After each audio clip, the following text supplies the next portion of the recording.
Riad Mannan, you are the Lib Dem candidate for Harlow for the general election. What motivated you to stand? So I want to help people get on with their lives and lead their best lives. And I want to take the responsibility to support them and provide actual policies that actually implement their own lives. We know that we've got Conservatives here as an MP for the last 14 years on a Conservative government, and you've got a Labour opposition. But I want to provide a third option on the ballot. I want to make sure people have that choice.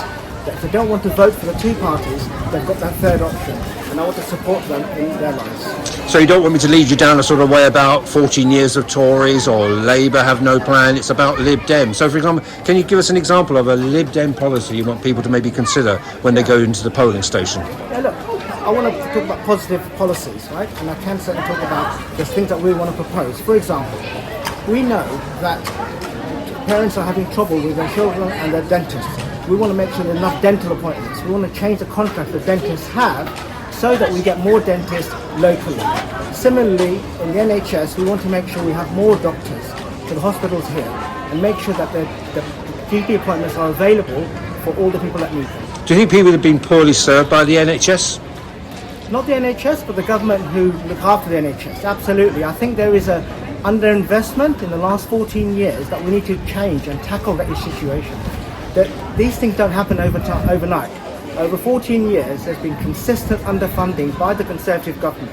Labour policies, just by contrast, by the way, is to say that they're going to carry on the same spending proposals. So you're not going to get any change by having a Labour MP or a Conservative MP. I'm offering something different. I'm offering practical policies, solutions, where we get more doctors. We've already said we're going to get 8,000 more doctors.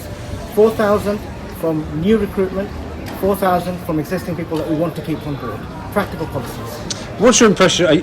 You're from Stevenage. Yes. A new town, so very similar. Is it very similar experiences that there are opportunities here, but there are also problems? Would that be correct? There are. I think that's true. I think, look, Stevenage is very similar in the sense that they were made at the same time. Kind of people there are similar, but the same opportunities and same challenges are remain in Stevenage as it is in Harlow. And you can see it when you look around. The derelict places that can be revamped, the lack of opportunities for young people, the lack of schooling opportunities, the area where you've got a hospital with not enough doctors, where you've got dentists but not enough dentist practitioners. And there are issues like that do cross over.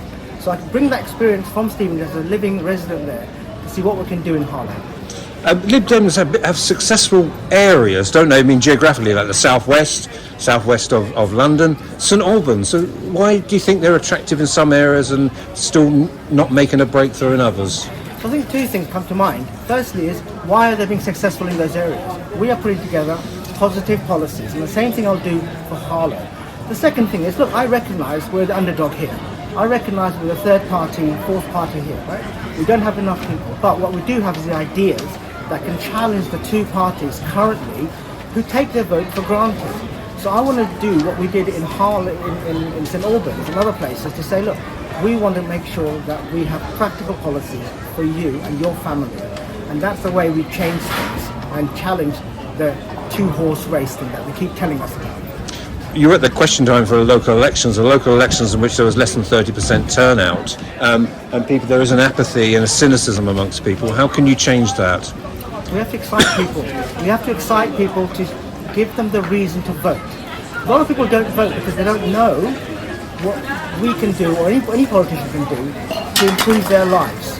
So a lot of this is about making sure that we excite them with new policy ideas, a new freshness. And I'm on the campaign trail to make sure that we can gather as many people as we can, engage with as many people as we can, because ultimately politics matters in their lives.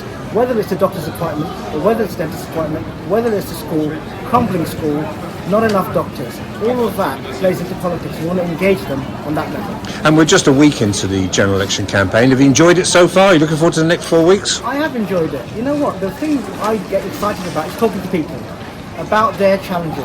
It's not about me, it's not about Liberal Democrats, it's actually talking to people.